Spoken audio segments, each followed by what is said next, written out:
Okay, so moving on, we're going to use this base surface here as a way to kind of extract a little bit more info so that when we rotate it, we don't disrupt three-dimensional kind of interpretation of the same pattern.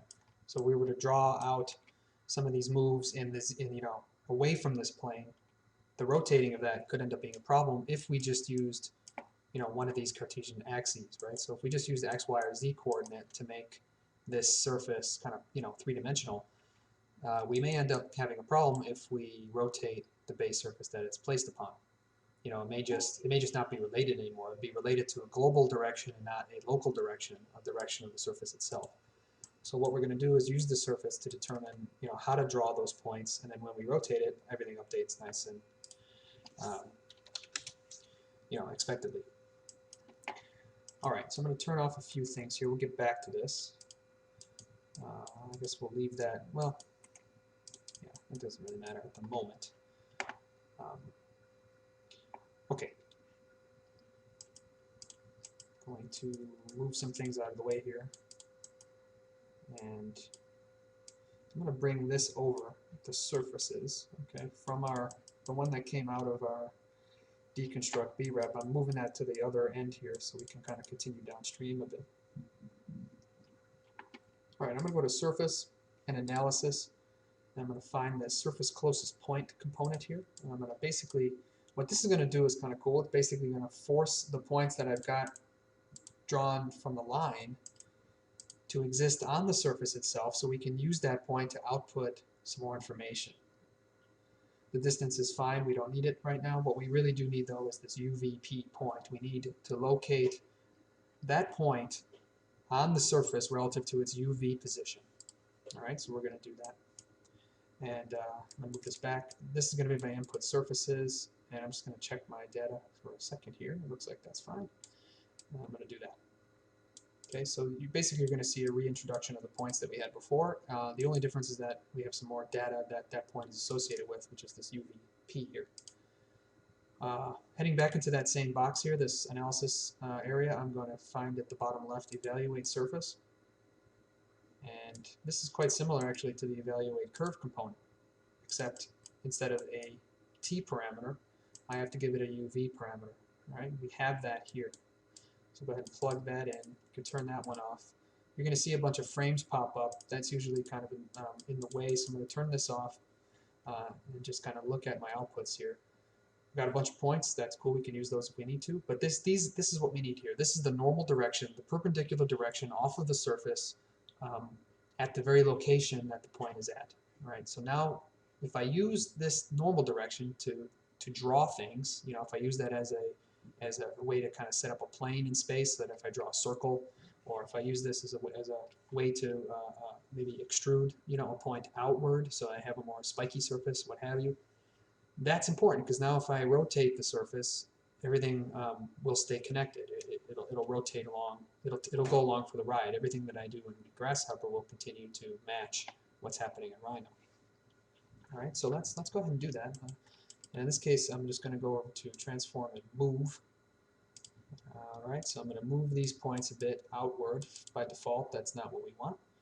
We don't want to go into the Z, of course. So what I'm going to do is head over to Vector and Amplitude. And I'm going to set a custom amplitude to these directions. Now, by default, it's going to be set to, I think, let's see, probably 1. Yep. And you can see that if I look at this in a different view, maybe even the top view, you'll see that the points are coming off of the surface.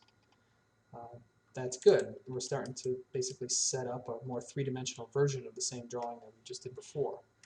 But if I wanted some control over that, you might want to pop in a slider or something. Okay. Now, depending on the scale of your surface, it depends on how you drew it, this value may need to be adjusted. So if it's hardly doing anything, you may need to just increase the amplitude. If it's too big, then just kind of keep it small. Right? We want to make this reasonable and proportional to the objects that we've got, the square size, basically. So you don't want to go too crazy with this because it's going to produce pretty ugly and weird results. So something like this makes the most sense. Now what we're going to do is basically reconnect all the dots here to redraw the pattern that we have here in 2D, but in 3D. Remember back in time here, we were using this point to create these lines, but this point is flat. This is along the line of the original rectangle. So actually what I need to do in order to visualize this better is turn off some old stuff and just start dealing with what I have here in order to connect the dots. So I'm going to start kind of with a blank slate. I'm going to bring over, again, kind of downstream here. I want these points again, so I'm just going to go ahead and put in a new, I'm going to reuse these. All right, so I'm going to bring these downstream so that I can reuse those and compare those to the move point that I've got there. And this is kind of simple. All we really need to do here is just make sure that this should match up, no problem. Okay, so we have 1 point in space that we can compare to all 4 here. So I believe if we just connect the dots with one component, we should redraw that surface or that pattern nice and easy. So I'm just going to go ahead and plug this into A and B, and there you believe that is good. It's going to look a little different, of course, because it's in 3 dimensions. But if I turn the points off and kind of go to the front view, you'll see that it matches. But if I look at this in a perspective view, you'll see that actually we're drawing it now in, right? Now we gave that drawing some depth, some actual dimension. So that pattern is now more like a rippled condition across the surface. All right. Now if we change this value, we can make it more or less. We can make the depth of it more or less. And of course this still matters, right? So,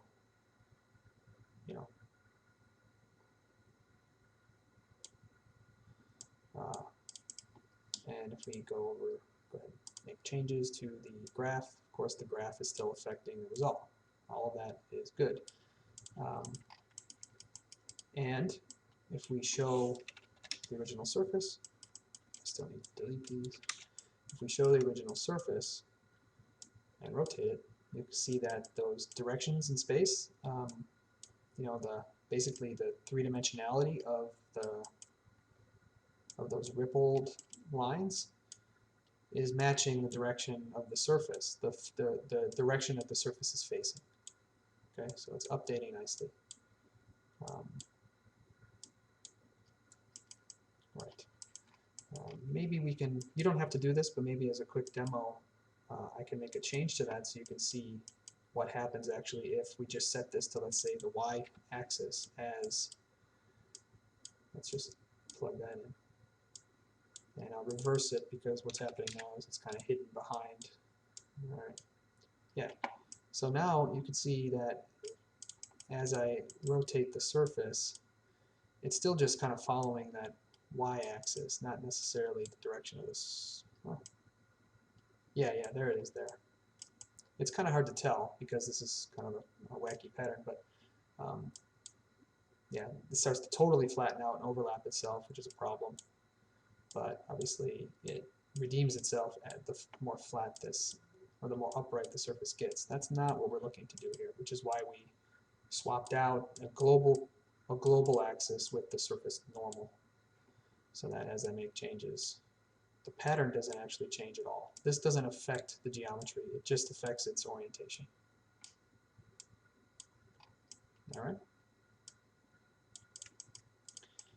So I'll hide this again, because in our last little bit here, what I'd like to do is just show you a quick way to kind of now build this into surfaces. We have a kind of framework, kind of a line work, and this could be a good start if you're looking for kind of a space frame-like structure. But assuming that, let's say you wanted a surface, to emerge from this, or a set of surfaces to emerge from all of this, let's go ahead with that process, which is, basically just connecting the dots and forming independent panels that are triangular for every square. So I'm going to go to Surface here, Freeform, and 4-point, the 4-point surface.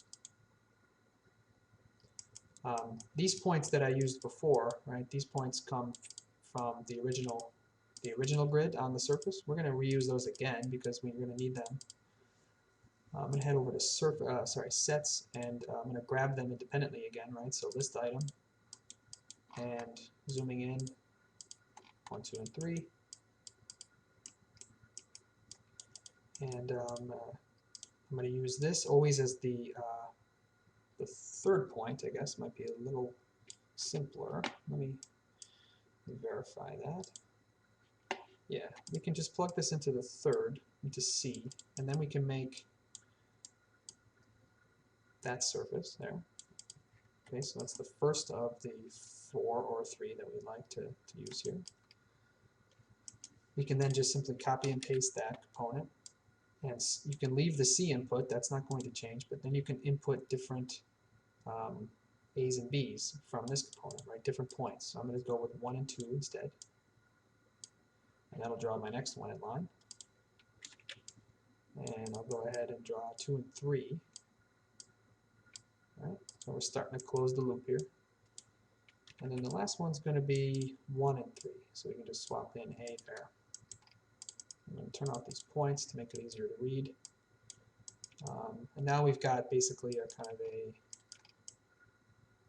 a triangulated surface approximation here that is drawn from our range of just simply moving a point diagonally across a square. So basically all that is set up to do that. The last thing, now this is kind of nice. You can look at this, look at each kind of face independently. You might even add custom previews to that, change up their colors. You can make it pretty fancy. One of the last things I'll do here is just simply join all this together. So I'll just I'll head over to Surface, and where is that? I think it's under, I don't know where it is, so let's find out here. Brep should be join brep. Let's find out. Brep join. Let's see where that is. That's okay. It's in utilities. I didn't see it. Never mind. So that's right here in utilities. Brep join, and you can go ahead and start plugging these in. And just holding Shift will do. Now that's going to join them because of their data structure. That's going to join them into 250 pyramids, basically, kind of tilted pyramids, instead of joining the whole thing together as one big block. Now, if this were a flattened data set, it would join the whole thing together as one big block. And let's go ahead and play with custom previews for a little bit of this exercise before we wrap it up with the next step. I'm going to head over into Display up at the top here. I'm going to grab this custom preview component here. Then I'm going to grab this egg-looking one here, Create Material. Okay, and I'm just going to plug that in and then use our input there just to see what it looks like by default. And it's going to go pink like that. That's the kind of default settings that this is set to. I'm also going to grab a slider for the transparency in case I want to play with that. Maybe I do.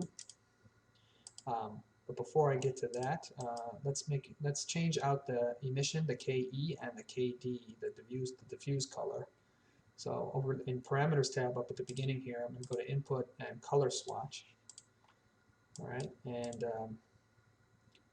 yeah, let's just play around a little bit. So this is going to be one where the emissive color is black, so I'm going to end up with a kind of a, this kind of whitish, grayish tone for now. That's going to make it all look white, right? So that's just temporary. I'm going to change this color a little bit though. Maybe we'll change it to something like a dark purple, and maybe I'll make the diffuse color kind of a blue or something. Like a teal color maybe, something like that. So this is kind of nice because it gives us some variety across the surface, like depending on what is facing us. And the kind of basic, the default lighting that happens in Rhino, especially in using the wireframe viewport option in Rhino, is going to kind of give us, a little bit of variation across that coloration, depending on the direction that these surfaces are facing, their orientation. That'll be more evident on a more curvilinear surface. We're going to try that next. And while let's move into that next phase then. Just to kind of give you a minute though to kind of pause if you need to and take a look at the file. So we left off around here somewhere, and this is the new stuff. So I'll kind of leave that up and maybe put that on screen for a quick pause as necessary. And this might be, and we're going to wrap up with a little exercise which might be kind of fun for you to do maybe during class time, which might turn into a screenshot if you got this far. But even just to kind of challenge, your mind a little bit to create a surface of your own, I'm going to just copy and paste in something that I have prepared already. All right, let me grab that. And you can recreate this if you like. I'll show you what it looks like in just a moment. All right, so let's look at this. Oh, got to bring over, got to bring a curve over. 1 second.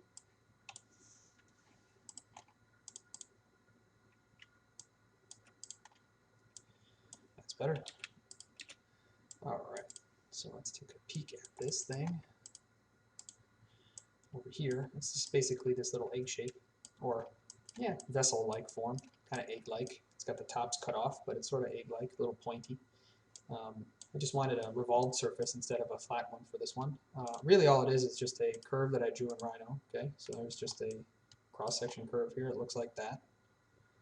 And I then simply define a rotation axis from its starting point, and then I move the starting point a little bit, and this movement here will define its kind of radius at the bottom. So if I make a change to that, you'll see that it'll get a little thinner or wider. All right, so that's just a simple thing. And then it's just a revolve, right? So you can just revolve that around a center axis that comes from the point we moved, and you end up with a revolved surface, a complete vessel with a seam that is located where the original cross-section is drawn. All right, so that's just one thing you can do to maybe kind of match what I'm doing here. You can kind of spend some time on that, or you can create a variation of your own. It doesn't necessarily have to be a closed vessel. You could actually draw a different kind of surface as well.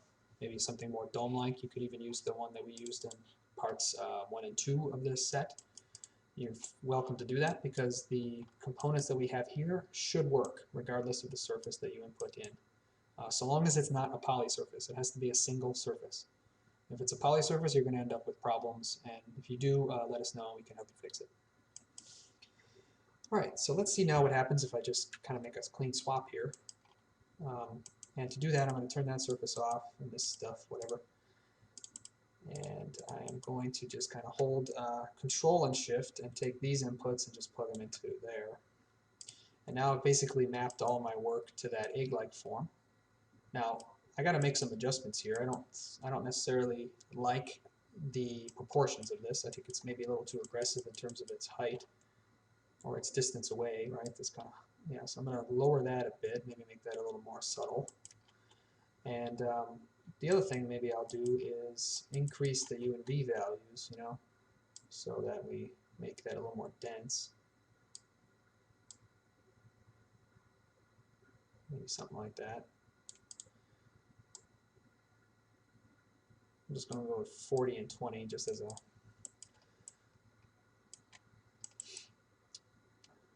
proportion there. Now, where the seam was, you can see that there's a break, right? It's a pretty nice even transition of form across the surface until it reconnects back to its seam. And let me just turn this transparency down, right? And all surfaces are going to have a seam. You're going to have to use a proper, in this case, you have to use a way to kind of bring the values back around again. And a quick way to do that with the graph mapper is just to simply change its graph type to one that does that. So linear won't do that, but the parabola will.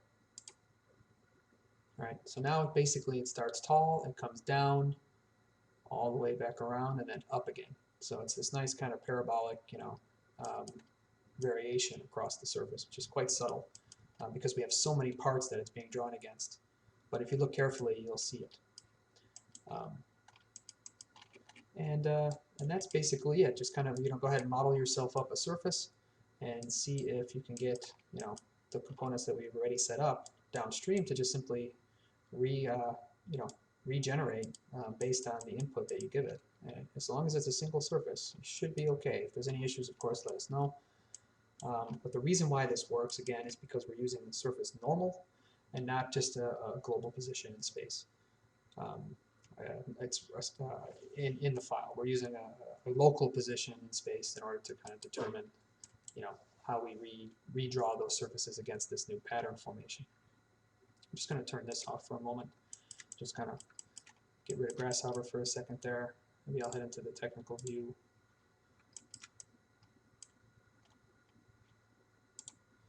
Kind of like the wireframe a little better actually. And I'm just going to turn on the, maybe have some fun with the turntable command, so we can kind of watch the, let's slow that down a little bit.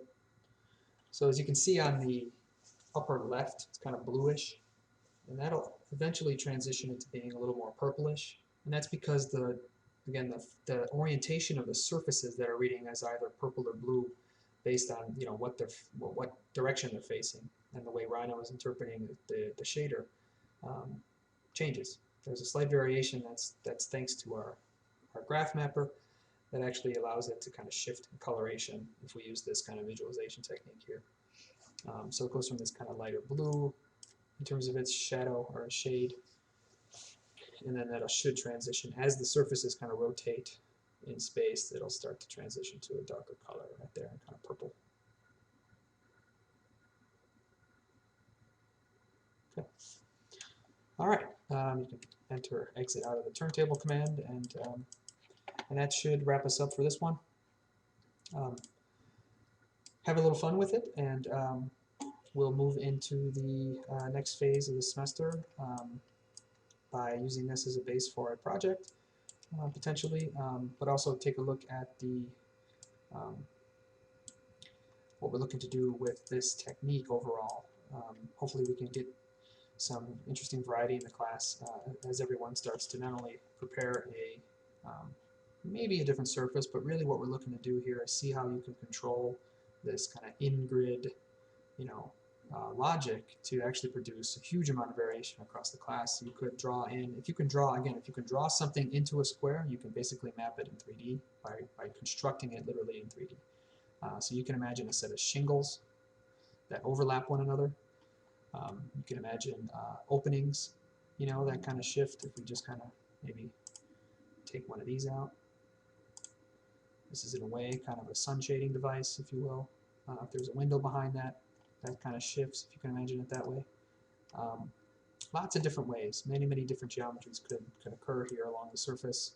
So hopefully we'll see some interesting creative experiments. Okay, that'll be it for now, and we'll catch up again with slightly more advanced techniques as we move through the semester.